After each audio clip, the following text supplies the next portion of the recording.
Welcome to the December 11th South St. Paul School Board meeting. Lisa, will you please call the roll? Director Weber? Here. W. Felton? Here. Claflin? Here. Laliberty? Here. Human? Here. Director T. Felton's absent. Chair Rosh? Here. That's 6 present at 6 p.m. Thank you. If we could all rise for the Pledge of Allegiance. We got a full house in here tonight. Pledge allegiance to the flag of the United States of America and to the republic for which it stands, one nation, under God, indivisible, with liberty and justice for all.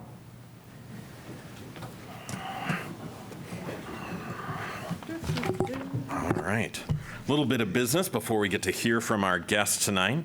I am asking for a motion to approve our meeting minutes for an agenda for December 11th, 2023, our Committee of the Whole and regular meeting minutes from November 27th, and our revised regular meeting minutes from November 13th. Do I have a motion? So moved. Second. Any discussion? All in favor, say aye. Aye. Opposed? Just a text message. I think with with that, the motion carries.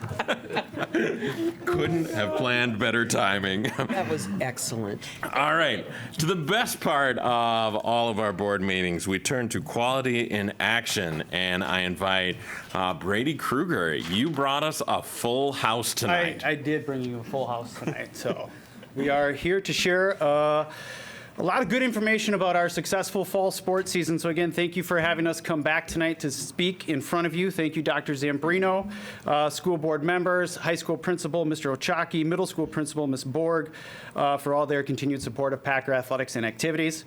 It's always a wonderful opportunity to come before the board and share all the wonderful things that these people behind me are doing as our students, our advisors, our coaches, and so on, promoting Packer athletics and activities.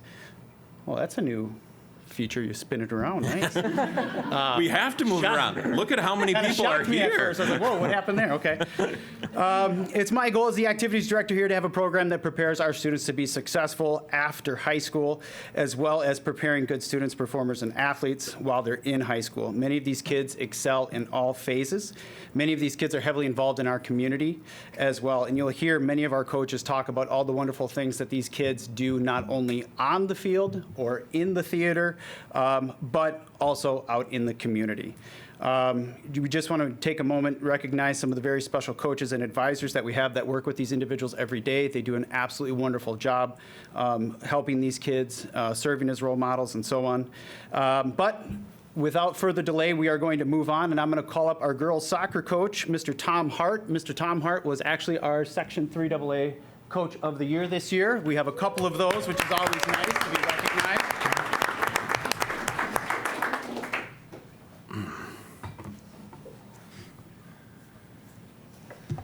All right, thank you for having us. The girls varsity soccer team had a wonderful season this past fall. It was full of a lot of memories and moments, and I felt the team really bonded well this year. We started the season by having an overnight scrimmage trip in Duluth, and the team had a blast going to Canal Park, Jay Cook, and Gooseberry Falls, in addition to playing some soccer. Our season went really well, and I'm really proud of what we accomplished this fall. We scored 55 goals as a team, which was 22 higher than last year. Our overall record was 9-6-2. We finished fourth in the Metro East Conference and earned the number 3 seed for the Section 3AA tournament. The girls team also earned the Team Academic Gold Award by having a team average GPA of 3.82. All right. Wow, Yeah, wonderful. so good, smart team. And individually, we had 3 girls, these 3 up here, earn all conference honors this year. Scarlett Johansson, Ava Waska, and Megan Kolbeck. Megan was also selected to the Class AA All-State second team. And I'll let these 3 speak about some of their highlights also. I would say my highlight was definitely going to Duluth. That was my first year ever going. And it was a really fun experience to bond with my teammates because it helped bond our team chemistry to set a solid start for the season. I think that really helped to set us up for success. I would say mine would be beating Simley, the rival, not only in the regular season, but also in the first round of sections. They ended our season last year, and we ended theirs this year, so. I would say my highlight was pretty much the whole season because I felt like it was finally the like senior grade and the junior grade, all of us together. We kind of all grew up together, and we finally got to have a good year playing soccer together, and we won a lot of games. Awesome. Awesome. Great job.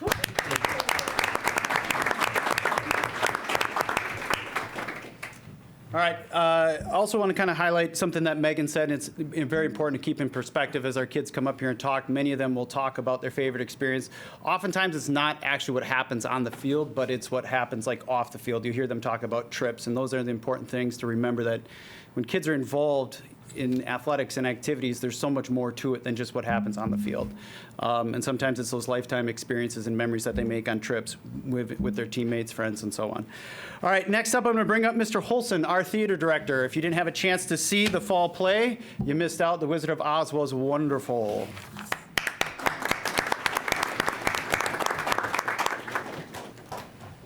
All right, so Wizard of Oz, yeah, we had a great play, nice big audiences, big cast and crew. We had a really great time with a very challenging show. I know when I told our technical director, Brian McTeer, that we wanted to do Wizard of Oz this year, he was like, "Are you trying to kill me?" But we made it through the show, and I think really well. Invited a whole bunch of students here today who were recognized by the Spotlight Musical Theater Program for individual awards. We also had a number of group awards. So I'm just going to kind of run through some of that. But first I want to just kind of point out who I've got up here behind me. So starting over here at my left is Harrison Schilly, who played the role of Toto. Yes. And he received an honorable mention and a feature role Spotlight Award for that. Cool. And then we have Bella Maurer, who was our soundboard operator and also our props master. And she received an honorable mention in technical leadership in the board operator position. And then we have Lily Rosengren, who was our one outstanding award this year, outstanding performance in a leading role as Dorothy. And then to my right here, I have Jordan Danich. And he got an evaluator shout-out in his role as Uncle Henry and the guard. And then Trey Allen was one of our Tin Men, and he got also, I believe it was, evaluator shout-out, or no? What did you get? Yeah, no, it was an evaluator shout-out, yep, in the role of Tin Man, and that really uncomfortable costume that he had to put up with. And then we have Kaylee Contreras here, also Dorothy, an honorable mention in a leading role that she won as well. So, congratulations. Other honors that we received from Spotlight, we had an overall performance honorable mention. Overall technical team received an outstanding. Other honorable mentions and supporting roles went to Grace Kliniski as a scarecrow and Kat Sunley as a lion.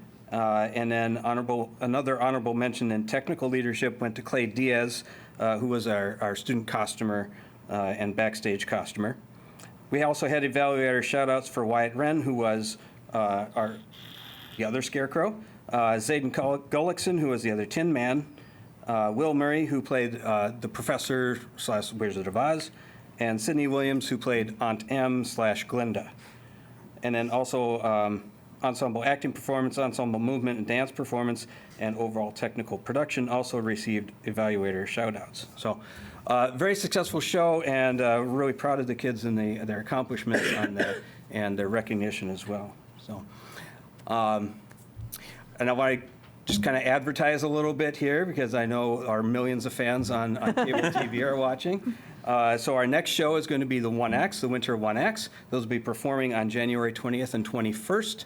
And that's going to be 6 short plays, our competition play, middle school 1 act, and then also 4 student-written, student-directed skits.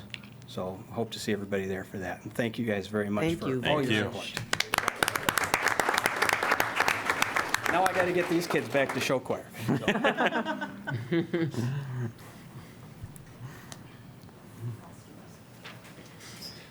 All right, next up, I'm going to bring up our boys soccer coach, Noe Cuenca.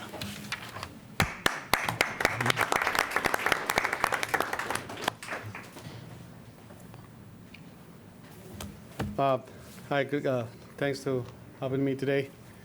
I'd like to start with, I'm Coach Noe Cuenca, boys soccer varsity team, and in charge of the soccer program in the school.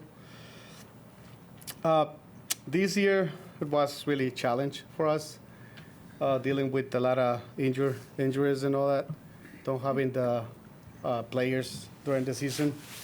But the team showed the kids that we play up from JB and all that, they doing a great job keeping the team competitive, being competitive against the, I'm saying the monsters that we have in our conference.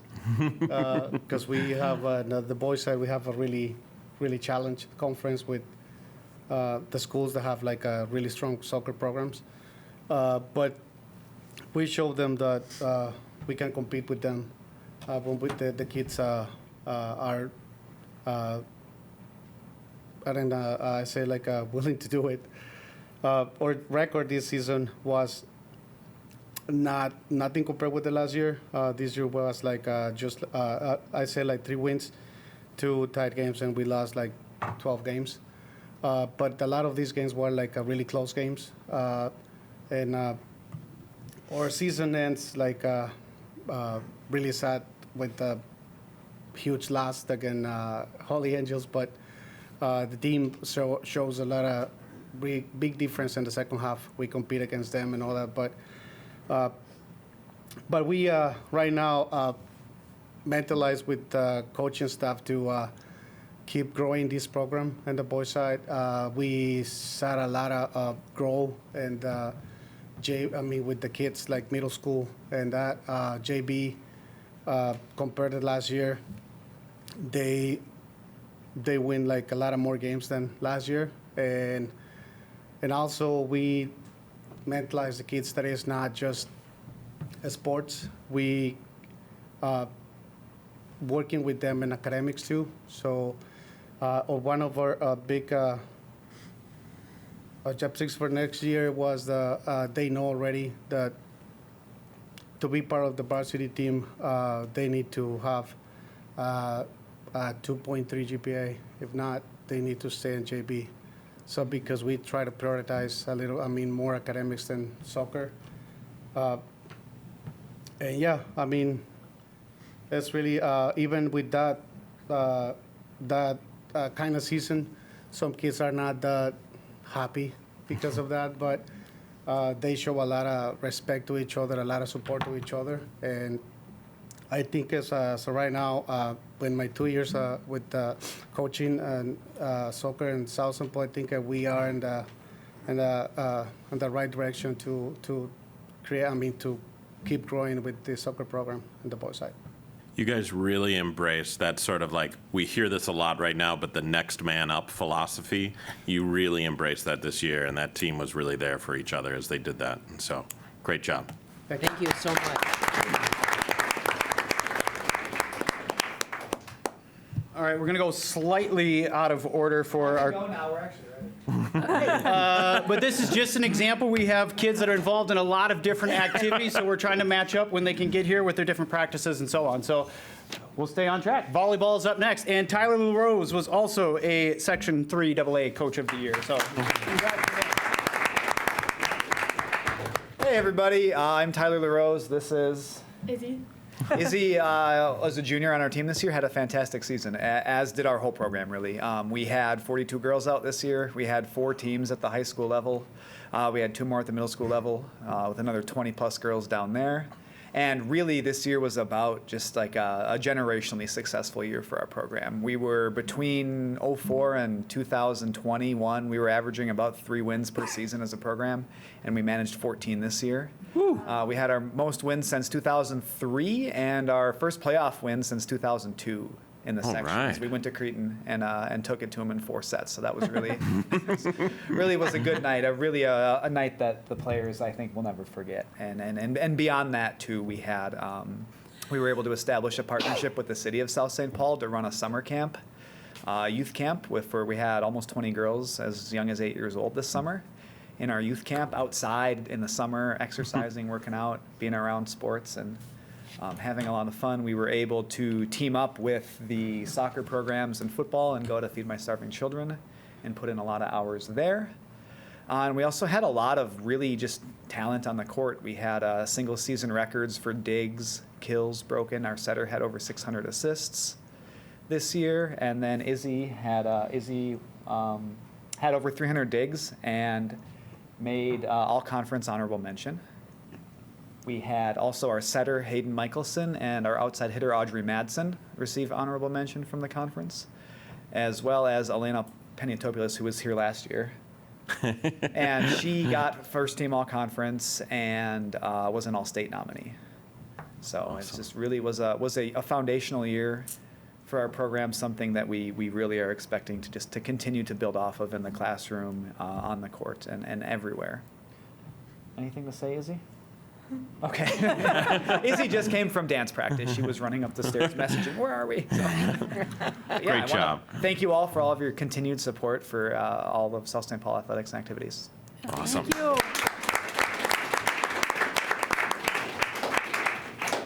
Okay, up next, we're going to bring up our debate team with Conrad Anderson.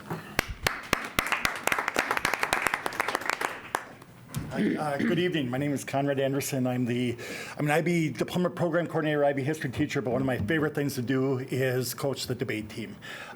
This is my 33rd year of coaching debate, and we have a really young team this year. We only have 2 seniors, and I have both of them with us. I have Diana Usueta Lucio and Alex Brundick here. And debate's kind of a unique activity. We start in the middle of August. We finished last week, so it's a little longer than a fall season. And it's really unique because I get a bunch of kids that come after school that have just been learning all day that say, I want to learn more, and I want to learn how to research, and I want to learn how to argue and to look and have civil discourse on a topic. And so it's really very impressive. So we had 2 different topics this year, and I thought I would have them tell you a little bit about our topics. They have to research and prepare, and then they have to be able to argue both sides of the resolution. When they go to a tournament, we have 7 meets during the year, and they have to, at one meet, they'll have 4 debate rounds where they'll have to be affirmative on the affirmative side of the resolution and 2 rounds on the negative side of the resolution. So they learn to do both sides. So I'll let Deanna tell you about our first topic. Okay. So for our first topic, it was actually the resolution was the use and possession for personal use of all drugs should be decriminalized for adults in the United States. And so we had to argue both sides for that, and we had to and a couple of arguments for affirmative were it would reduce the stigma of drug use, and then another one was it would lower the prison population, and so it would allow more allow more drug users to seek help. And then possible negative arguments would also be that it would possibly encourage drug use, and that it would be a gateway to legalization, which is not the same as decriminalization. So that was Excellent. And then our second topic for the debate season was resolve the United States should strengthen and enforce antitrust to break up big tech companies. And the debate came down mostly on both sides to whether or not there'd be more competition, innovation, and consumer benefits for a consumer if we did this. It was an interesting season. This is the topic that we went to state with, and we had a challenging year at state, but it was overall a positive experience. So, yeah. Oh, that's great. So every year, every year is unique, and I told them, I remember watching their first practice round in August, and I can't tell you how much these students improved throughout the year. So I told them that. I just said I can't believe it's the same team, and so there was a lot of growth throughout the year, and we had a lot of fun as well. So thank you. Yeah, Excellent. thank you. Congratulations. just want to give a special shout out to Deanna here. She's going to be the female representative for the Minnesota State High School League AAA award winner. So that recognizes students that are successful not only in the classroom, but also on athletics and in activities. Justin Young is going to be our male representative. So special shout out to Deanna and congratulations. It's a big honor for her. Awesome. Okay, next up, I'm going to have Peppa Meyer come up and talk about our girls tennis program. Girls tennis program was Metro East Conference co-champs this year, which is a tremendous honor. And then they also had the section assistant coach of the year in Dave Sunday. So I'll bring Peppa Meyer up. Hope so. Hello, thanks so much for having us. I am Pepper Meyer. I am just a volunteer coach now, but I'm coached as a head coach and a co-head coach for 22 years before the last couple of years stepping back as volunteer. I'm here on behalf of Rebecca Spragle, who is the head coach and is off watching her daughters play hockey tonight. So. Our season really began with lots of hard work during the summer months. Almost all of our players participated in our summer training program. Many helped coach our youth program, which is the foundation of our future Packers, and many participated in match play all around the Twin Cities all summer long. Our official start to the season in August kicked off with a team trip to Alexandria for 2 scrimmages and lots of team bonding. At this end of season banquet, this was the favorite memory of almost every player. One of our most exciting matches this year was a thrilling victory over Hill Murray, who was at the top of our conference, and that is what helped us clinch the conference championship shared title. So that was really exciting, and that might be, as far as I am aware, might be the first time in history that we've had that title. Ooh. We also had 6 players named All-Conference, which might be another record with a team of 10. That's pretty darn good. And 2 of the 6 are here tonight. We have senior captain Annie Felton and senior captain Olivia Malumbi. And then the ones that aren't here tonight, 3 of them are playing hockey: Mira Gross, Annie Spriggle, and Grace Spriggle. And Libby Meyer is not feeling well, but those 4 are all freshmen. But more important than our wins and losses are all the other things that went on during the season. For instance, we were named Silver Team Academic, or a Silver Team, given the Silver Team Academic Award with a GPA of 3.53. And we had 3 academic all-state players. And that goes to varsity seniors with a 3.75 GPA or higher. And that includes Annie, Olivia, and Grace Campbell, another one of our captains. Something that makes us very proud as coaches is our sportsmanship. Many other teams and coaches comment on the great sportsmanship that our team has and that they really enjoy playing us because of the competitive but respectful players that we have. Our coaching staff really emphasizes team above self. We focus on the importance of putting the goals of the team ahead of individual goals, and senior leadership is critical in this aspect of our team, and we had some great senior leadership, including from Annie and Olivia. As Brady mentioned, we have one of the best JV coaches, I would say, in the state of Minnesota, and he was named Section 3AA Assistant Coach of the Year, Dave Sunday. So we are so happy for his honor, but just so excited that he's on our coaching staff. We're very lucky. And then our season theme this year was Love Means Everything. And if you follow Packer Tennis or South St. Paul Tennis on social media, you probably saw that. But that's just a play on the score of love, love in tennis. And Becca and I encouraged the girls to focus on loving the game of tennis, loving their teammates, and loving the opportunity to be a part of our team, program, and a community like ours. I think overall it was a love-filled season. Great job.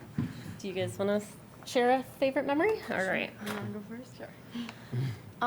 One of my favorite memories was beating Hill Murray to tie for top in the conference, and also playing doubles with my little sister and getting first place for one of our tournaments. Awesome. Yeah, I have to second that. Winning co-conference championship, champions was definitely a big honor, and it was kind of proved all the work that we put into the season. We're all surrounded by a great group of girls. I literally couldn't ask for a better team, and being awarded with the Leslie Crushwell Award that gets put up in the school was just huge for me, and it's just, seriously, I couldn't have asked for a better team. That's great. That's wonderful. Great job.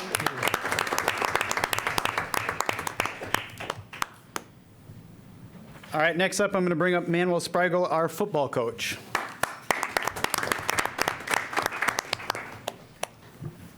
Hi, everyone. Lisa, I emailed you a slide presentation just now. I sent it just because there's a lot of information that has like a lot of little words, and so I brought my computer so I could see it because I'm a visual learner. But I thought later, because there's just a lot of small things that'd be easier to look at.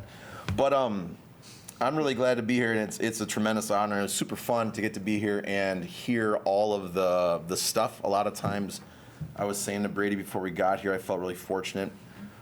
Sometimes because we go first, and sometimes our schedules are so busy, I don't get a chance to, just there's a lot of stuff going on. But being later on, it was really fun getting to listen to all of the other programs. What a great group of kids who do a lot of really cool things.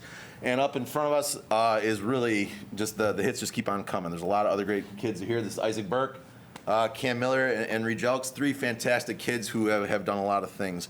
Like Brady mentioned, there are so many things that go into every sport, and I would certainly describe football as a year-round thing. The fall piece of actual in-season stuff was fantastic and a lot of fun. We won some really good games. We lost some really close games, and there was some other things where it's just kind of like, one play away here and there, make a difference, and get out there and keep going. But throughout all those things, really, you guys would have been really, really proud if you guys had some sort of, I always tell people I wish I could wear like a contact lens that you could kind of see like what I'm seeing and hear those things, because it'd be really great, inspiring TV. And they're all Packers. Some of the things that I said at our banquet, I said 365 days of Packer excellence and Packer service. And I went through it and I mentioned the Lions Club Christmas trees. We move those each year. This year we moved like 365 trees in like a half an hour. The Composure Days Parade is something really special and fun where we get a chance to go and interact with kids. We have a youth football camp where we interact with hundreds of kids there. We had a community cleanup day where we worked on Grand Avenue and all around the post office, and these guys ripped out a lot of different shrubs that could use a little bit of service. We had our guys work at the Composure Day bingo tent, and that was really fantastic. Something that's really important for our community is for our people who don't have kids who are in the building, or kids in the district, or kids currently in school. It's really important for them to get to know and be in front of and have interaction with current students, just to kind of get to know them and see what is out there. It's a real generational thing from going from stockyards to the current kids that we have, so it's great. We went to Feed My Starving Children with a couple other programs. We bagged over 13,000 meals. We had a youth football kickoff thing where the youth football kids show up to the football field, and these guys are working with them, doing things. We had an On the Road Again tent where we challenged passerbys to play in some NCAA football, which was really fun. We also went to Lincoln Center in Composure and read to kids there and worked with some kindergarten classes as well. So, it's approximation, but 30-plus kids on the team had over 40 hours of service this past year. So I would say that is like the awesomest thing ever, because nothing's better than going to Nolan's, getting something I should have bought, at Costco, but instead I just go buy it at Nolan's every single day, and having kids come up and mention these guys and talk about how cool it was to get to see them. The other thing, this was super fun and exciting. People have talked about how academically proficient a lot of their programs are. I have some great things, and if we had to have this as a visual, I put that's your grades. I put some numbers together to show that 28 kids on the football team have a GPA of 3.0 or higher. 24 of those students have a 3.5 or higher. 17 have a GPA over 3.8. And approximately 11 of them, it could be higher, but 11 of them have a 4.0. And we have, of the senior class, ranks 2, 3, and 4 are all football players as well. So there's certainly a lot of fantastic academics that go on with that. And so it's pretty cool to get a chance to be around all these guys. And these are just 3 fantastic guys who also have so much to offer the world and have really given a lot to the community throughout the years. And so it was a really fantastic season. And as soon as it is done, we're already working on next year. I'm meeting tomorrow with Mr. Krieger to talk about next year's stuff and scheduling. So, I don't know, you guys have anything you want to add at all? Best memory, guys. My best memory was coming in the second game and winning it against a good SMB team, and just like from the beginning of the season, it just felt like we weren't gonna be like the same type of team we were the year before because we went 0-9. So just coming in fall camp, it just felt like a different energy was there. So coming out and beating a really good team, just it felt really good to be around all my teammates during that. Great job. My favorite moment during the season would have to say when we went up to Duluth, played against a bunch of good teams out in Wisconsin, and we being pretty bad, I'd say. They were good, but we have a lot of good guys in this roster. I'm glad that I can call them family. Nice. I think my favorite memory would probably be beating St. Anthony Village, just because usually the crappy weather games are the most memorable. And we're also talking a lot more than the other teams, which didn't make much sense because they weren't very good. It's fun to just kind of beat them and shut them up in a freezing cold game. Awesome. I love Great job, guys. That's awesome. Reed's right. One of the teams we played a lot up at Duluth was Rice Lake, and they were state champions in their class in Wisconsin, so that's true. And like I said, if they do get a chance to see those, and I could just send out myself. But at the end, it has some really cool kind of generational stuff of like where these guys are going to go and grow on up and become adults. They have some time to do some reflection and think about just how great it is to be here. So thanks so much for your time. Thank you. What, the lightning storm didn't shout out? I guess not. Next up, we're going to bring up Ty Career and our girls swim program.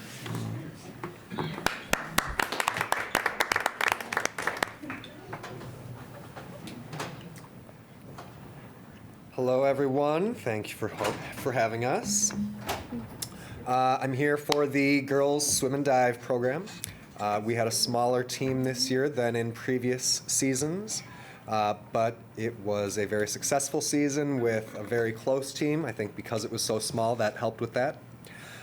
We swam over 75 miles over the 3 months. Some of the team highlights, despite being the second smallest team at the section meet, we placed 8th out of 11.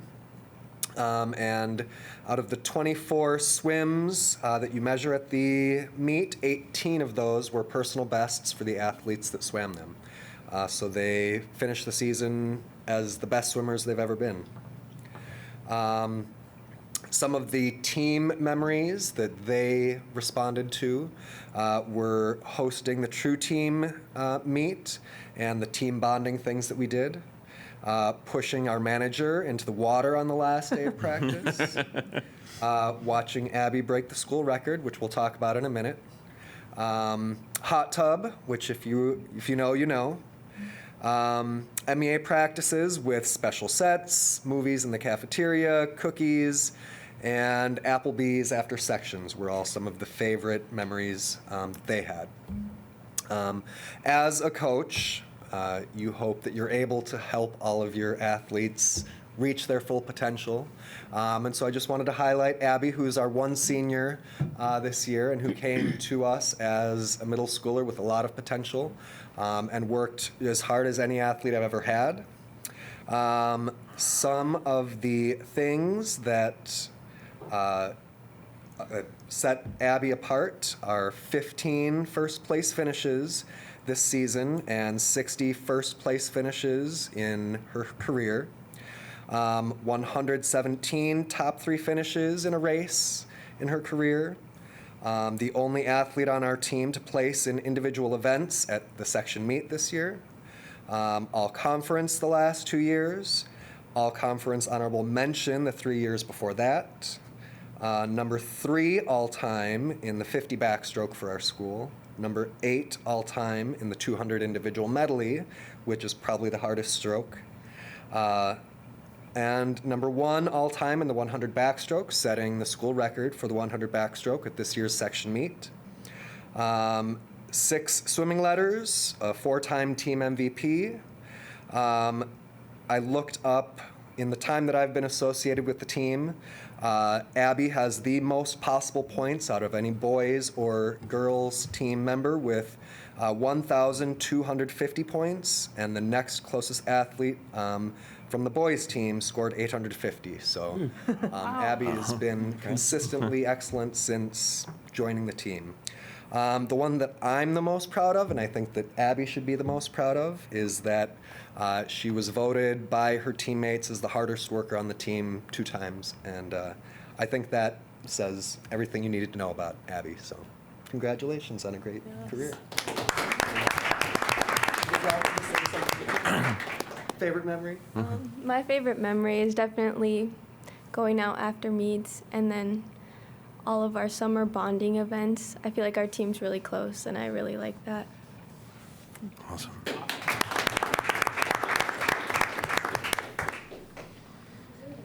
All right, I went out of order. We have one of our community sponsored groups with us tonight, our bowling program.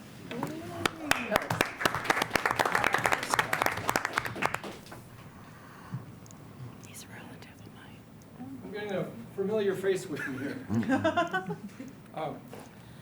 One of the things that we try to do with this program is allow kids to do multiple sports because it conflicts with some of the other fall sports. And I have a program set up where I can work with them, and believe it or not, debate is one of those programs that cuts into our schedule because they schedule their debates on Saturday, just like we do with our meets. So, but came out 2 years ago and couldn't walk and talk and throw the ball. And she's a senior this year, and now she's really done a great job as a senior. Our program, this year we went from 2 JV teams to 4. We added 12 new kids this year to the program, which is kind of hard to believe, seeing as that 2 years ago we were lucky to get 2 teams. Introduce yourself, Mike. Yeah. Introduce Hi, yourself. Wendy. Introduce yourself, Mike please. Boudreau. And I will give you the other names. Nick Luna is the coach of the varsity. Don Athley coaches the JV team. Wayne Watson coaches the JV team, and that's a name that just graduated last year. Wayne's one of the kids that actually came back in the program to coach, which is phenomenal to get those kids to come back, and he did a really good job this year. I think that the growth of the program, this goes back to 1990, so the growth of the program has been steady over the last 3 years. And we also incorporate 5th and 6th graders into our program, and we allow them to practice with us, but they can't compete until 7th grade. So along with those 11 that got in this year that went to 7th grade, we have 6 more that practice with us this year at 6th grade that are going to move in and be ready. So we're kind of limited in what we can do for that. We try to get as much word out as we can for everybody to know that we have this program, because there aren't a lot of people that even know about it. As was said, we are a club sport, so it makes it a little bit harder for us competing with all the other sports to be able to do that. We have we have 2 seasons, the fall season, which we just concluded, and we also have, that's a co-ed season, and we have a girls season which starts today. And the conference season actually starts in January. And the Bowling Proprietors of America set this up years ago so that we could take the girls out of that element with the boys and put them into their own season. And it's just a very big success. And 2 years ago, we didn't have enough girls to make a team, so we had to merge with Simley. And that was kind of hard to do. But over the last couple of years, we've grown the program. And last year, one of our members, we won the Class 1 division, state championship for girls. Out of 120 teams in the state of Minnesota, we won the championship. So that was really a big accomplishment. And in 2022, I don't know if I got that in last year, but the boys won the Class A state champion, or the co-ed teams won the Class A championship. So we've had some success, and we keep growing, and it's important. We have a program for 7th and 8th graders called Rising Stars, which is statewide. And the top 24 kids in every conference get chosen to participate in this big meet at the end of the year. And fortunately for us, we had the number one 8th grader from South St. Paul with a fill percent of over 85% that qualified for this tournament, and he led everybody else in the state. So it's a big accomplishment for a young man like that. He did a great job. The other thing I don't think you're aware of is scholarships. This program is in a position where college coaches watch very closely amongst our program and other programs in the state to recruit kids to go to school. And this year, Maya Palmer, a senior, she got a scholarship with Waldorf University for bowling. And it's a really big accomplishment because it's the first time that we've had a true South St. Paul bowler make that leap into that category. So, and she's one of those kids that started in 7th grade and worked her way all the way through the system. So we had 6 kids made all conference, first team all conference. And the bad news was they combined the schools together, and this year they put the state tournament into 4 categories: A, AA, AAA, and quadruple A. And they did it based on school population. So based on our population, where would you think we'd fall? Maybe down in AA? Yeah? No. We have 2 kids on our team from Hudson, Wisconsin. And they took the population of Hudson, Wisconsin and added it to South St. Paul, which gave us 2,700 kids, which pushed us up into 4A for the varsity. So we competed in the varsity against the big Stillwater, all the big schools, and we finished 8th in that tournament this year. So it's very competitive. Nick, like I said, Nick Luna's the coach, and he's done a great job. And we appreciate the support with the Lions. And Brady does a great job since he's been here with this program, making it aware. And we're really happy to provide this opportunity for all of our kids to be able to bowl. And this is a lifetime sport. These kids will go off after they leave high school, and they'll take this with them, and they'll bowl college, adulthood. The bowling alleys love us. Thank you. Thank you. All right, in our last program, our up-and-coming cross-country program, Jenna Ramirez is here.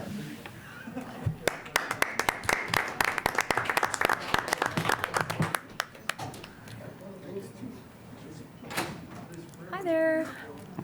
I'm Jenna Ramirez, head coach of girls and boys cross country. Chris Bakken is the assistant coach. And our program is pretty unique because we are a co-ed. I mean, we train together as a co-ed team, boys and girls together. They compete separately. And this year we had a pretty young team. I only had 2 seniors on the team. And so we're building up. We're trying to kind of grow. We have a ton of young kids and middle schoolers joining cross country, which is pretty awesome. Another unique thing about cross country is that everyone gets to play and everyone runs the same distance, no matter what level they're at. Everyone participates fully in all of the training activities and gets to run the course, which is typically a 5K. So these kids are going out and running sometimes 1 or 2 5K races every week for the entire season. And they work really, really hard. And they train in the summer leading up to the season. This year, I tried something a little bit different with my captain approach and selecting captains. And I kind of had 2 captains for the boys and girls team. I had the senior captain, and then I also had a little bit younger captain who would show anyone who showed kind of those leadership qualities and leadership potential. And it was kind of like, leading these younger, allowing some of our younger athletes to step up and have a leadership role. So I have one of those captains with me here today, and that is Sophie Bebo. And what a couple of highlights of our season. We had two of our really younger runners earn honorable mention for all conference honors. And so one of those athletes was Grayson Simons. He's a 9th grader. And another one of those athletes was Julia Bebo, and she is only in 8th grade. So it's really impressive. Unlike other teams, I feel like, you're pretty much competing against your age peers. And in cross country, it's 7 through 12. And we have varsity runners who are in 7th and 8th grade. They're competing against 11th and 12th graders at these events. So to have an 8th grader especially earn an honorable mention for all conference when they're competing against, those way older kids is pretty awesome. I do want to highlight one community event that we do as a team is the walkathon. Our kids always show up and kind of are there for the younger kids. I know the walkathon is really well attended by the elementary kiddos, and this year our kids helped run some games and give out some prizes, and they had a lot of fun leading those games for those younger kids and just being a present in our community for that event. I'm going to let these two share some highlights from their season. Great. One of my favorite highlights in the season was we got invited to go to a night race this year. So we got on a bus around like dinner time, and then we got there and it started getting dark, and then there was a bunch of lights, and then we got to just like run around kind of in a circle, but it didn't seem like that. It was fun and loud, so that was fun. That was my favorite memory. Very cool. My favorite memory was our family hosted a bingo/pasta dinner, and it was night, and it was actually before one of the football games that we had here, so we all ate pasta and played bingo, and it was really cold outside, so we ran around a little bit, and then some of us went to the football game after. So Nice. Very fun. Very fun. Very fun.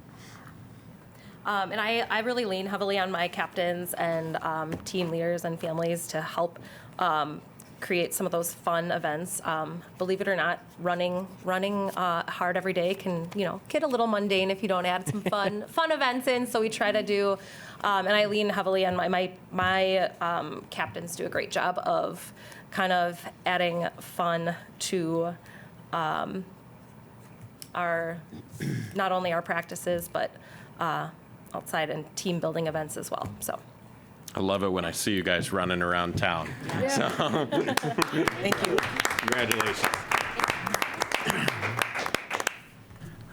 All right, well, that ends kind of the coaches and team portion of the night, but I just want to make sure we highlight, again, kind of our goal and purpose here is education-based athletics. We are here to kind of supplement the curriculum side of school with experiences and a lot of different lessons that can't necessarily be learned and captured in the classroom through their participation in athletics and activities. It's these experiences which really make that high school experience a positive one and really help set these kids up for success after high school, which is what we all want.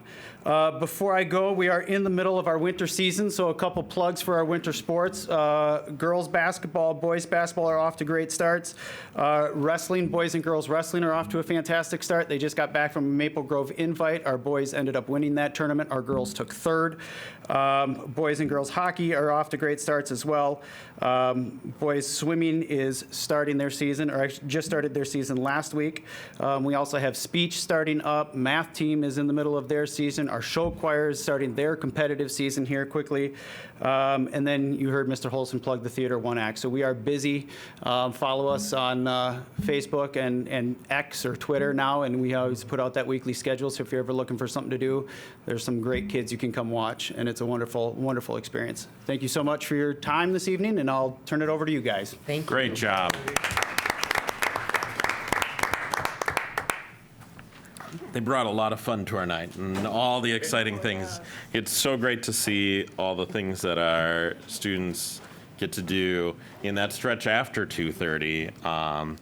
Makes such strength to our community. All right, transitioning away from that, we've got all of the boring board part of this night. So First meeting of every month at 4:15 here at Study Hall. We are open for public comment, and you can also make public comment on our website at any time. We did not have any reporting public comment to the board as a whole. I will turn it over to Vice Chair Weber for our Committee of the Whole report. So Committee of the Whole is the meeting that we have before this meeting where we talk about some issues more in depth and sometimes have them percolate through multiple meetings before it comes before the public meeting. Today we talked about our truth and taxation hearing, which will be coming up shortly, and also some discussion around the acceptance of gift policies for the district, as well as going through every January we do a board reorganization, and so we taught through just some shuffling of different of the sub-boards or subcommittees of the board that we participate in. Excellent. And next, I'm going to turn over to Superintendent Dr. Zambrino. You've got a tough act to follow, though. I was gonna say that's hard. I mean, after all these amazing young men and women, really, and thank you to them and their coaches and their families for all that tremendous support they give each other and the entire community. It's great to hear how they give back, too. So thank you to our coaches and everyone who makes that possible. Some always great things going on. I'm excited to kind of see who's going to get this here. So Community Ed is launching a swim challenge. So folks who are swimmers there can pay $10 to register for the challenge. And it's at their own pace, but when they hit the 100-mile mark, they register that themselves as they go. They're going to get a T-shirt to celebrate that, and then they get their name on the leaderboard. So kind of nice to see that being active, permeates through the experience here in South St. Paul. Great picture here of our County Commissioner Joe Atkins participating in Read Across South St. Paul. One of the things that's been so fun since I arrived is getting to bounce back from things that went away during the pandemic. I know I wasn't here when they went away, but I guess I get the bonus of watching them come back online. And we've talked about this a little bit before, but every month we invite on the second Friday of each month community volunteers to come in and read to the elementary classes. So the timing's great. I know I participate. You're able to go right from Lincoln over to Kaposia and be with our kids. And every time, I'm just telling you, like, our kids, I say it a lot, but I'm just going to keep saying it, they are amazing. I mean, they tune in, they ask great questions, they're so curious, and there's a different theme each month. So this month it was snow. So I'm not sure if that's actually going to kick in or not. We had a little taste of that this weekend, but it was a fun time reading, and appreciate Commissioner Atkins joining us. If you're interested in learning how you can participate in that, you can hop on our website and go to that Get Involved section, and we'd love to have you join us. And a big shout out to Deb Griffith with the city for helping to plan and organize that. Our CLC is looking for volunteers for a field trip coming up on January 5th. So they're going to be taking students to Junior Achievement Finance Park, and they'll be working on financial literacy. So they get the opportunity to develop a monthly budget for themselves, and then they have a fictional family. So we need volunteers that provide guidance through that process and to come along. So if you're interested, again, please go to our website. Kind of fun opportunity to learn some adulting. I'm not usually able to use that word, but it's kind of fun to see a chance to use that vocabulary. And what a great, hands-on, real-life experience for our kids. And financial literacy is so important, as we all know. Some highlights of things going on around the district. I was able to join in with this. I got to appreciate the middle school team sending me the invite, but again, kind of bouncing back from the pandemic, bringing some things back. They hosted a breakfast to celebrate honor roll students. So they had 76 students in the middle school, grades 6 through 8, who achieved a 3.7 GPA or higher for first quarter, which is just about perfection, because I don't know how many grades you can slip on. Not many to fall below a 3.7. And so thanks to the families to come and showing their support, and for our team putting that together. Brought me back as a former middle school principal, getting to celebrate some honorees and the great work that the kids are doing. So kudos to them, and again, their families who are helping to make that possible, and of course their teachers. Very excited about the work we have going on for our American Indian students this year. As you know, we hired a new cultural liaison, and really been fun to go. I asked if it's okay. I said, I don't mean to be an interloper at those, which is like, no, come and join us. And so I've been able to visit them with them at both Lincoln and Kaposia. So each month, Courtney's putting together a theme for them. And so this month they were working on learning about traditional Native American dance. Last month they learned about a fictional or mythical character. I want to make sure I get it right, Iktomi, who's a mischievous spider. So they were learning lessons from the mischievous spider on how to navigate life. But you can see the regalia that Courtney brought for them to look at, touch, feel. It's so cool to see they have the opportunity to smudge at each one of their gatherings. And so for some of them, that's something they're familiar with, but for some, it's new. And so she burns the sage as one of their sacred medicines, and the kids can kind of wash themselves in the smoke of the sage. So just really neat to see a group of students that often have been historically underrepresented or underserved getting their needs met. And so we had been serving them at the secondary level, but this year's our first year getting down into elementary. And so appreciate getting to participate and see how meaningful those experiences are. Talked about this a number of times. I love how we're able to bring experiences to the school as well. So we're trying to get back out of the school a little bit as the pandemic subsides, but awesome the way we get creative and bring things in. And so Lincoln Center students had a visit from the Bakken Museum, bringing in STEM activities. So they learned about 3 different stations to learn about magnets and electricity, the interaction between magnetism and how that helps generate electricity. They had one of a small stuff, big deal, so kind of nanoscience and how very small things can have a huge impact on their lives. And then the science of light, how light and shadow function in the real world. And I love this space that Principal Starkman has worked to set up. It's a shared science lab kind of space at this school. So that's what you see there in that photo. Very cool.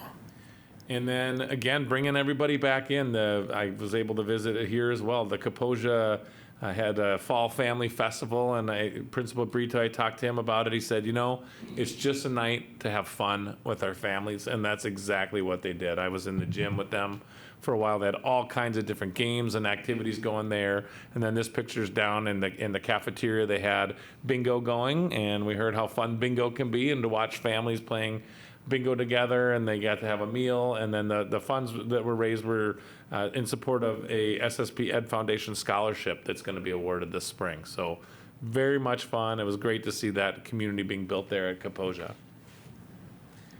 As we're approaching winter break, just a reminder, we are out of session from December 6th through January 2nd, so no school for that winter break. On the 25th and 29th of December, it's a district holiday, the buildings will be closed.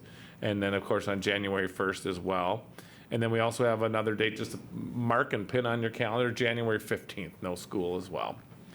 Kaposia has a family movie night coming up on the 21st. They'll be watching The Grinch at 6th. And then on the 12th, which I believe is tomorrow, Lincoln has dinner with the principal at Culver's. So you can go grab your Culver's. You don't have to cook, you don't have to clean, and you can hang out with the principal, Miss Starkman, at the Culver's.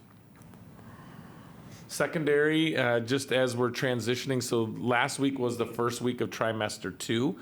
We've talked in the past with the board about when Wednesday or what I need Wednesday, where often the kids can choose whether or not to come to school.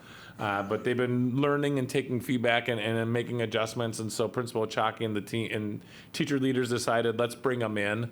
Right now it's the start of the try. So there still will be the late start, but no Win Wednesday. We want all kids there in the classes on the 13th and 20th this month, and then January 3rd as well.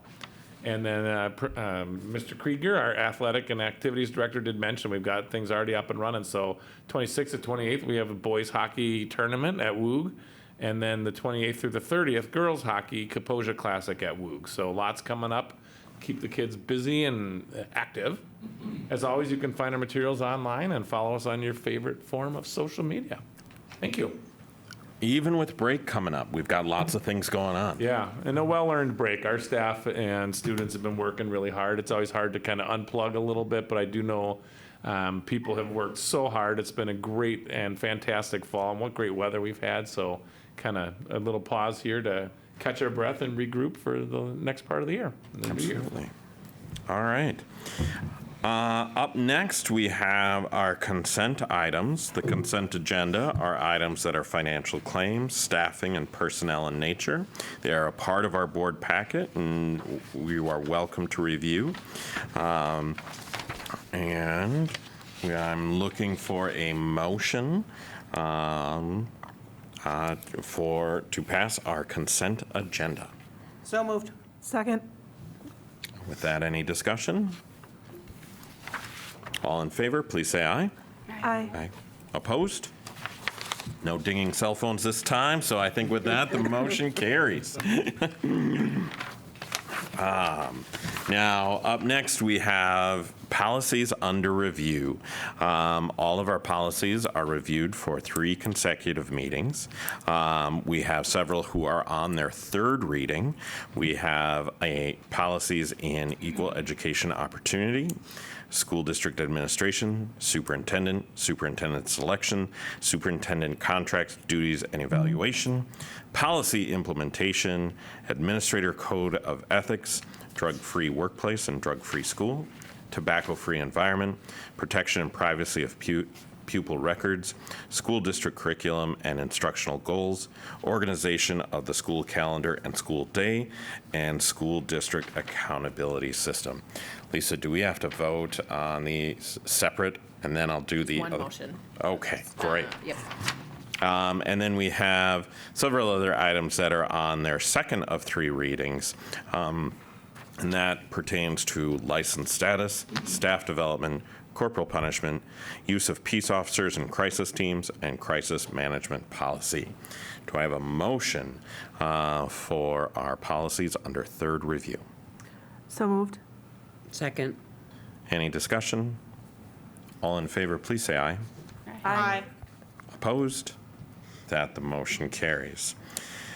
And next, I'm going to turn things over to Brady Hoffman to give us our public hearing for taxes and truth in taxation. Take it away. Lisa, are you going to control the PowerPoint? Perfect. All right, so it's our annual truth in taxation hearing. This is an annual requirement that school districts are required to go through as part of the levy process. So it's a requirement that has to happen between November 25th and December 28th after 6 p.m. We're required to discuss the current year budget as well as the proposed property tax levy. Minnesota legislature sets the funding for Minnesota schools. It's per the Constitution that the legislature shall make such provisions by taxation or otherwise to secure the funding for school districts. So that opens the door for the next slide here, which is our funding is highly regulated. The state then, because of that, determines all the formulas that determine our revenue, most of which are per pupil based. So a lot of the funding we receive is on a per student basis. That sets the tax policy for our local schools. The state sets the maximum authorized property tax levy amounts. We can levy less, but we do need to go to the voters for increases in those operating pieces. And then through this state, we're also then able to go, like I said, go to the voters for those operating and capital needs above and beyond what the state provides. A couple things about the basic formula. So this last legislative session, the state did give 4% and 2%, which is a larger increase than we've seen in many years. Although despite that, we are still lagging with inflation. So if you go back to 2003 and come on up to today, the formula would need to be increased over 18% just to have maintained pace with inflation. So the increase we got was great, but it's still not enough to make up for where we're falling behind. This next slide shows a graphic of that. So we've got our orange dotted line. So that's the history of the actual amount of per pupil funding we're receiving in that general education aid. The blue line is if you were to just attach inflation to that over time, where we would be. So that's that 18% that we're behind. With this last legislative session, they did attach the formula to inflation. So it's 4% this year, 2%, and then attached to inflation. So hopefully this gap doesn't continue to grow. But still, this is what drives that need for school districts to rely on their local tax base to help support the schools with maintaining that education. Shifting over to the budget side, we do have a few different funds within the school district, so almost like different checkbooks that we operate within. So we have our general fund, which is our main operating account for the school district. We have our food service fund, which is the breakfast, lunch, after-school snack programs that we have. And then community service, which is our pre-K, school-age care early learners, all the way, as Gene Zender, birth to earth. So we have the whole spectrum of community services there.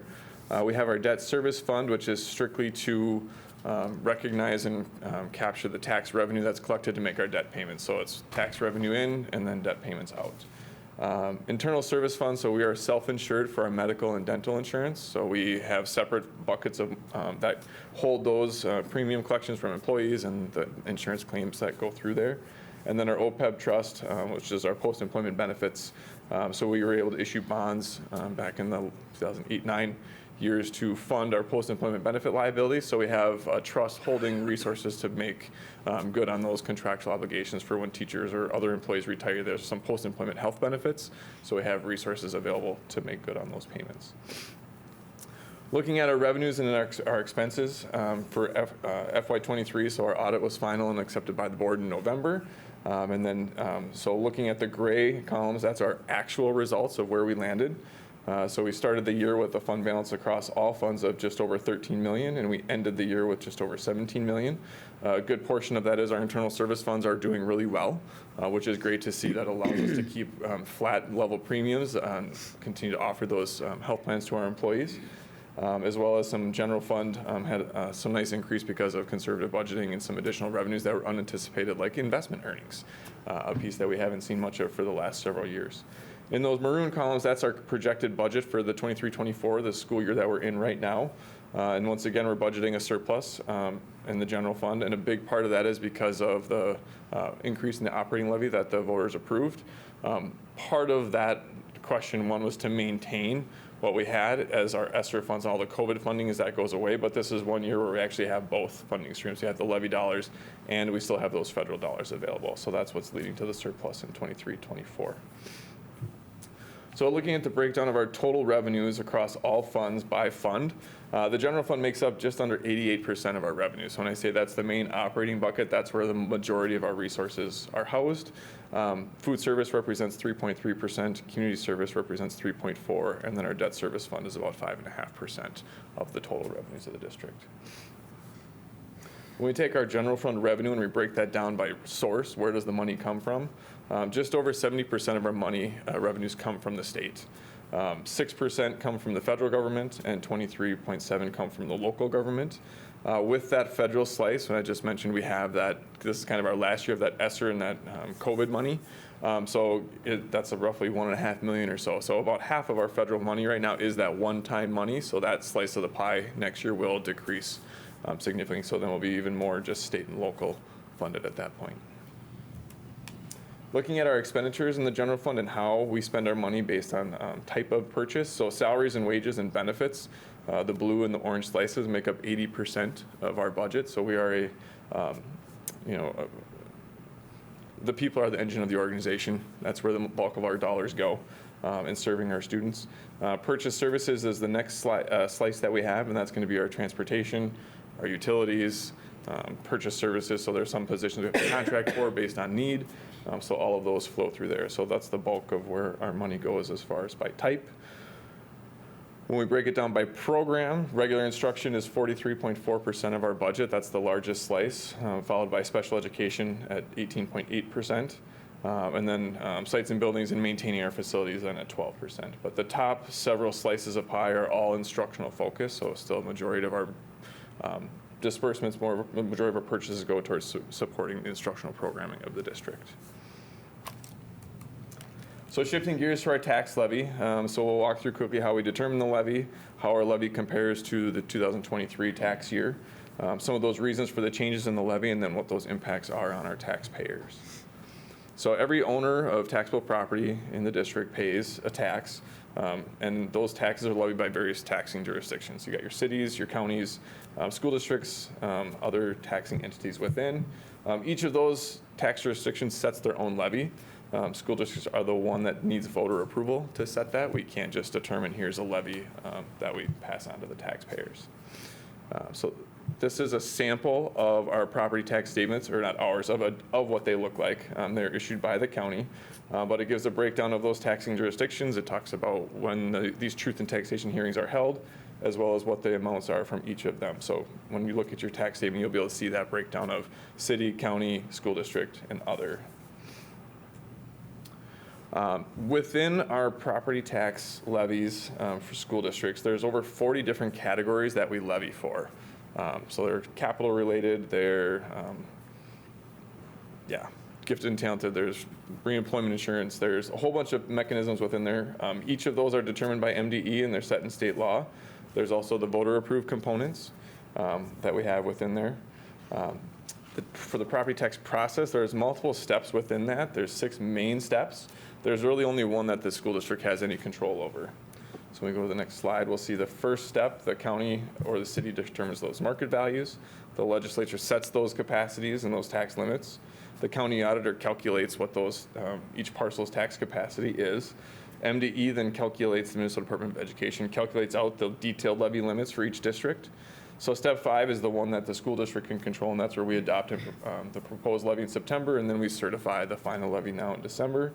And then the county auditor divides out those final levies and disperses that amongst taxpayers and does the levy collection on our behalf. So that's a high level of the process.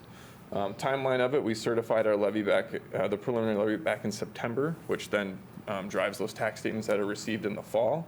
And then we are here tonight with our truth and taxation hearing, and then following this, the school board will certify the proposed levy. Jumping into our actual tax levy now. So going into 2024, we are projected to have a decrease of about 1.9% or 285,000. Go to the next slide. So when we look at that based on the different funds, the general fund will go down 0.8%. The community service fund goes down 41%. The debt service fund goes down 0.4% for that overall piece. The general fund is by far the largest component of those areas. When we start looking at some of the changes, the general fund is the one that does see an increase in one of the line items, and that line item is the voter approved technology referendum. So this is one that's actually based on the net tax capacity, so the tax base of the district, as that increases, it's a percentage of that. So we're seeing a $106,000 increase in our voter approved technology referendum. Looking at some of the decreases that we have in the general and community service funds, the big piece of those is they're per pupil funded. And when we levy, we're projecting out where we're going to be. And so this is the true up of taking those estimates and replacing it with actual. So those are related to either enrollment coming in less than we had budgeted for or planned for, or they're reimbursement related where we didn't spend all of which we initially levied for. So those are negative adjustments that are reducing the tax liability on our taxpayers.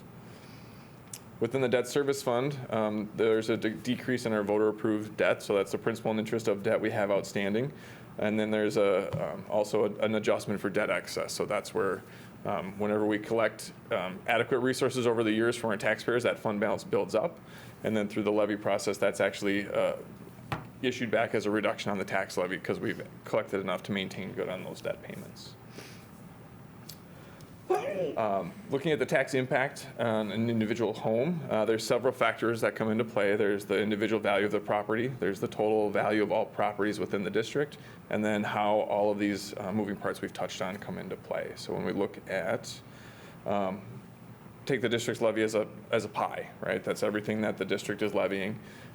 Every taxpayer has a slice of the pie, and how your market value fluctuates depends on how big of the pie you get to eat, I guess. Going to the next slide, we're going to walk through kind of how this can look for 2 different houses when your property value changes.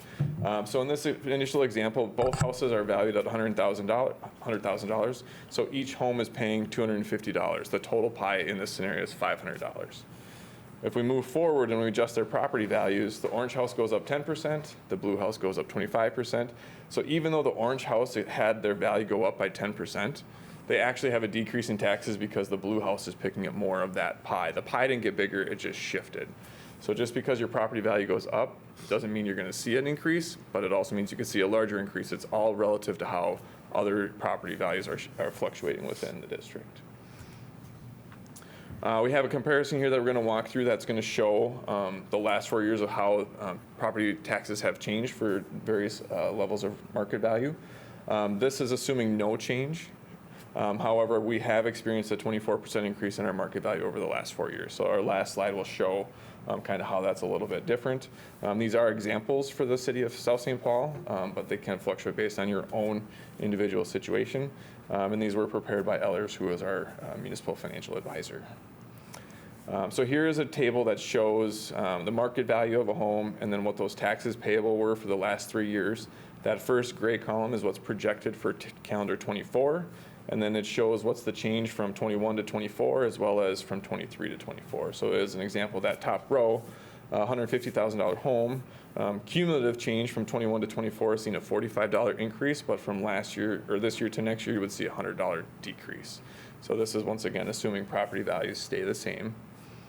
If we go to the next slide. So here's the visual of the $150,000 to $275,000 value. So you can see from 21 to 22, there's a slight decrease, and then we had the increase into 23, and now the decrease that we're showing for 24. The next slide is going to show us $400,000 home as well as a $500,000 commercial property. So kind of level, a decrease, step up, and then back down. This next slide is now going to build in what happens when you apply those market value adjustments. So that's where you can see where there's really no longer that step down from 21 to 22 because it was offset by the increase in market value. And then we have that big step up here of, so from 22 to 23, market values went up 15% as well.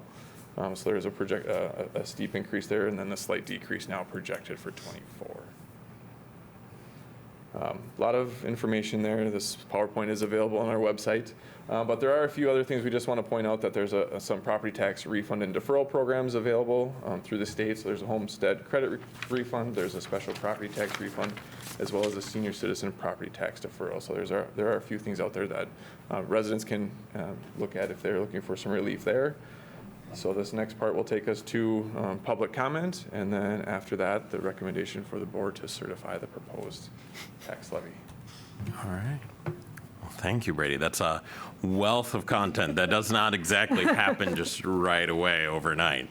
It's a long time sort of building that out for us. And I appreciate your care and concern for our community as you put these pieces together.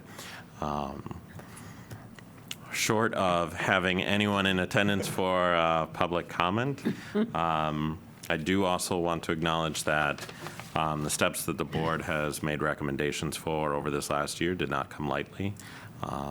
As we sort of went after the learning levy to make sure that we could best serve our kids. It is always a frustration that the state is lagging and where our schools need, but appreciate the work that you are doing to kind of put these pieces together. Any additional comment or questions from the board? All right. And would this be a resolution for us to go through? Okay. All right. With that, I'm looking for a motion to approve I'm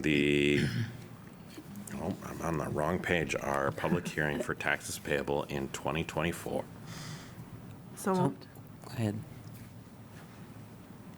I have a motion. Do I have a second? Oh, second. All in favor, please say aye. Aye. Opposed? That the motion carries.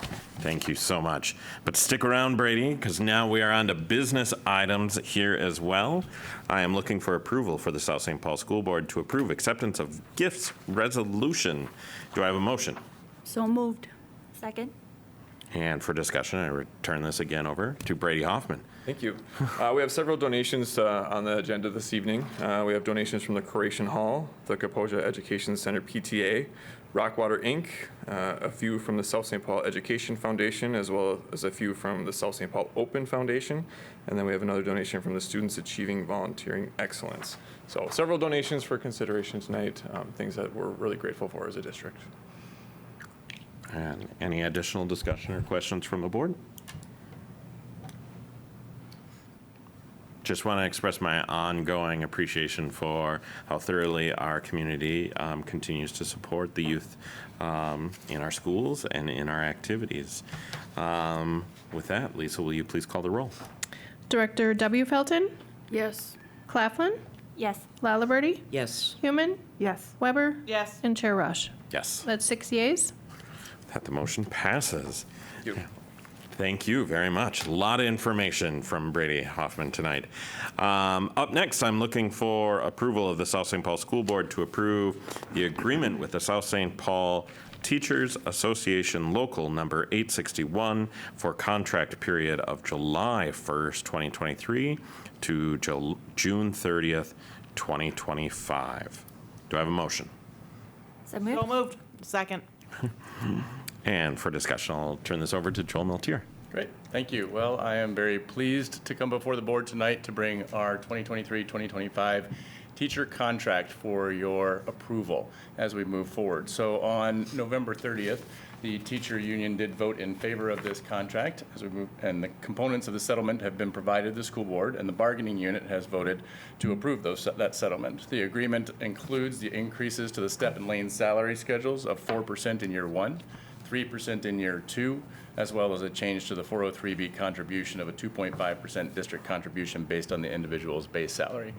I would be remiss if I did not take a few minutes to, first of all, thank the negotiations team that met to make this happen, both on the teacher side and the district side, as well as the school board for all of your support throughout the process of negotiations. But most importantly, all of our teachers, every single one of them that comes to school every day and presents themselves to our students, gives it their all, gives it their very best to make sure that our students receive the very best education that they possibly can.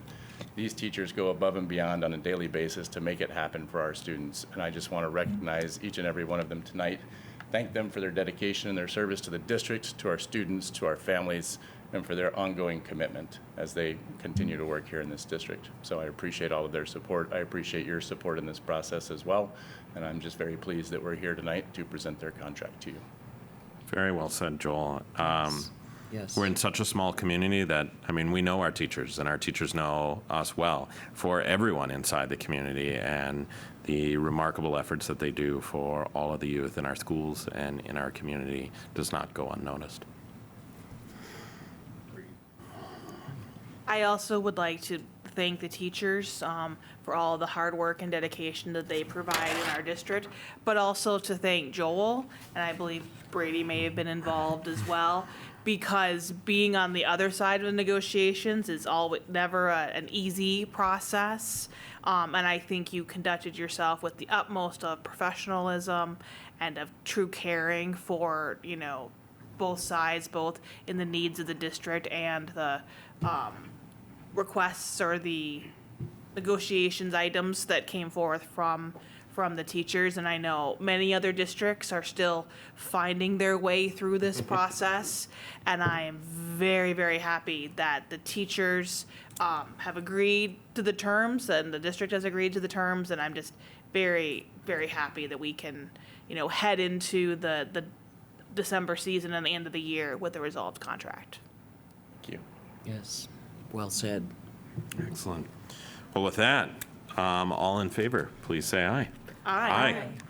Opposed? That the motion carries. Thank you. Ratified Thank you. contract. Awesome.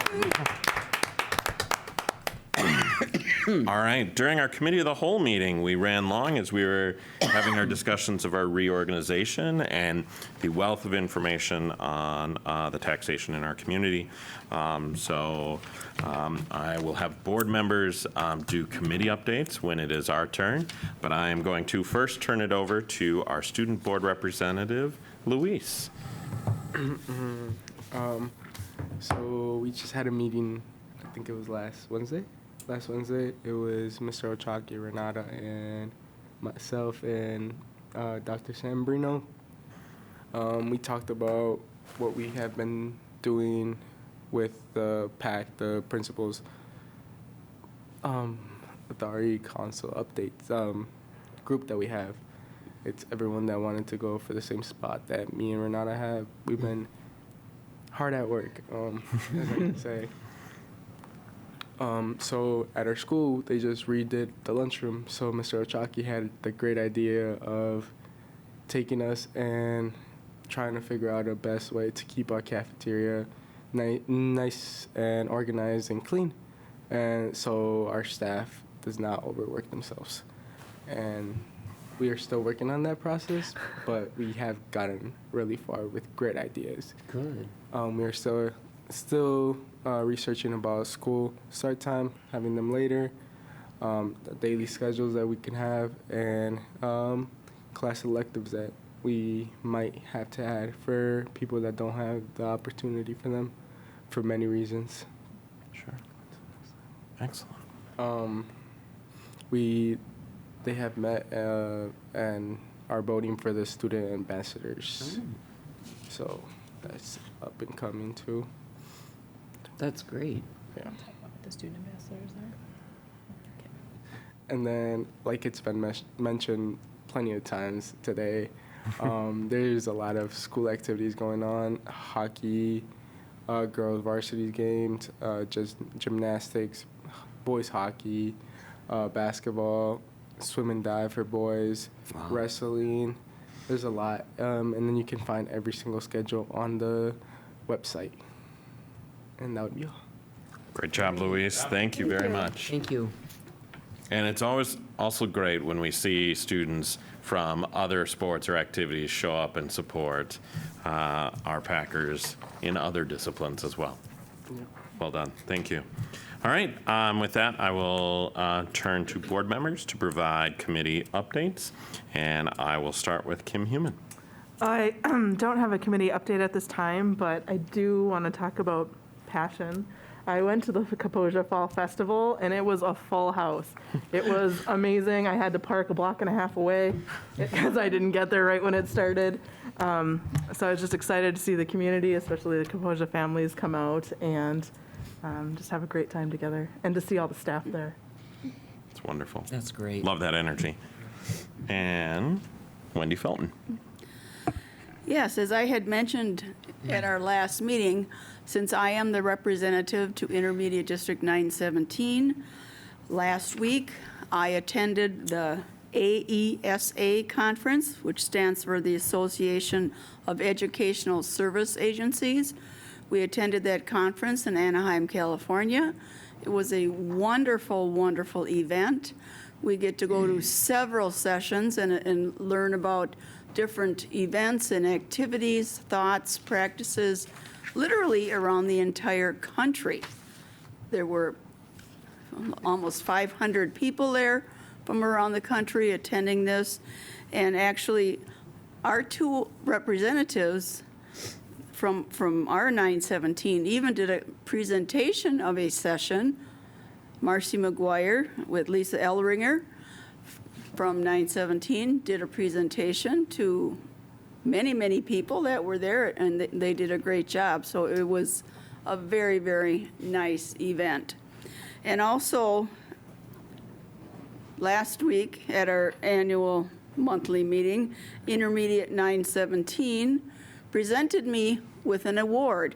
As it was honored, I am receiving the Minnesota State School Board Association All-State Honoree Award this year, which will be presented in January at our convention conference coming up in about a month. They presented me with this award. It was so wonderful, surprising to me. I did not know I was getting something there.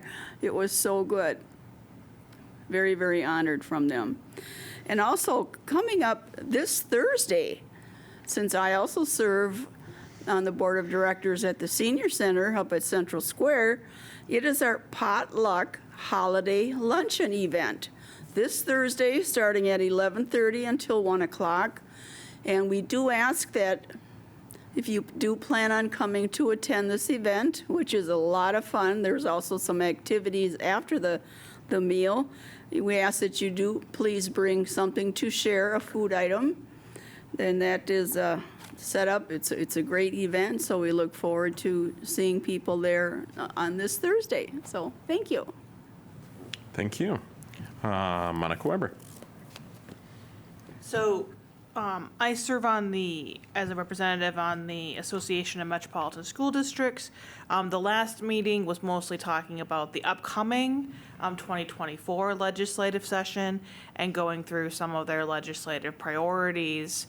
Obviously, there were several things that happened last year and some things that may need some tweaking as we go into the next year, specifically around some of the issues around paid family leave, which will come in 2025, around the reimbursement rates, around school lunches.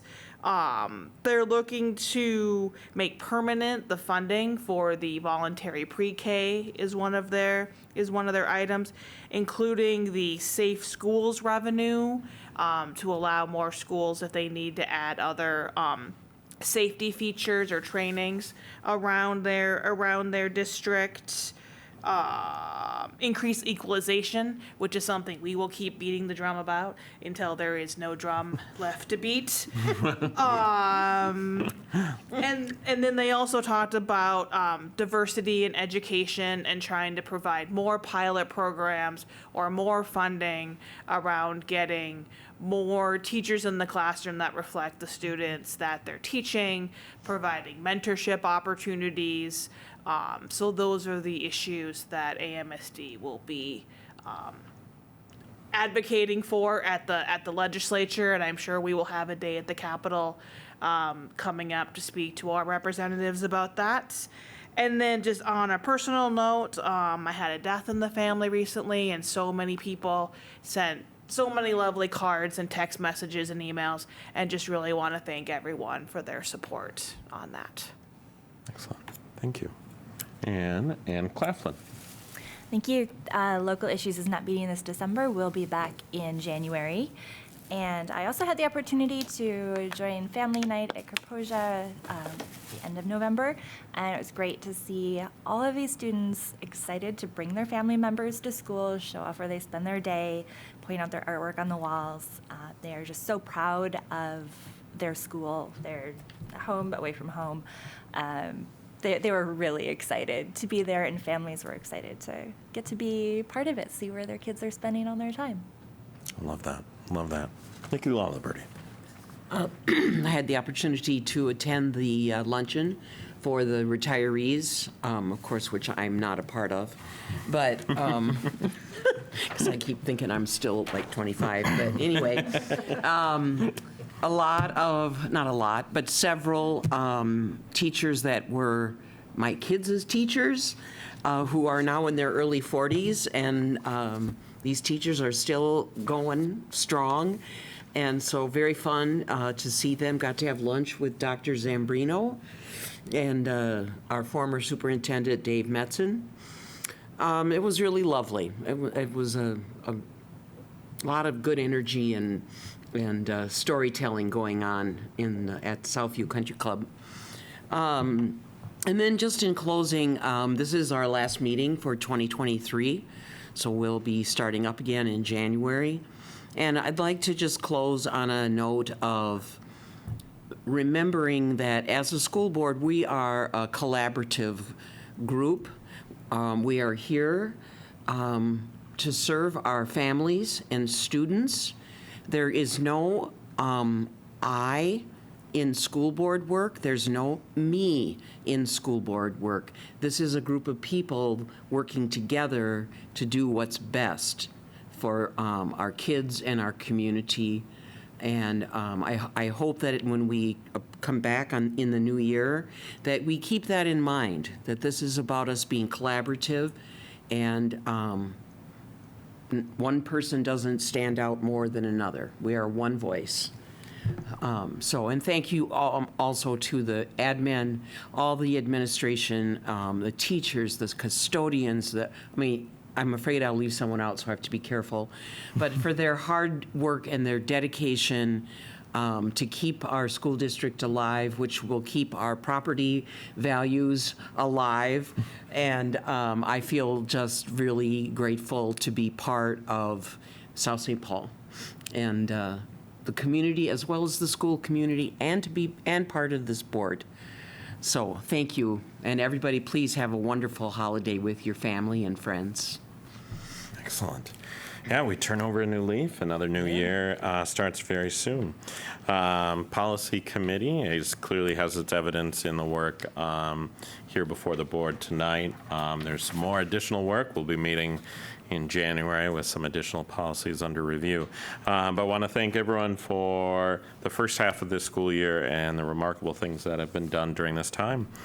And with that, I am looking, with no other items on our agenda, I'm looking for a motion to adjourn the December 11th, 2023 school board meeting. So moved. Second. Any discussion? Want to hang around? All in favor, please say aye. Aye. Opposed? That the motion carries. The meeting is adjourned tonight at 7:34. Happy New Year. See you next year.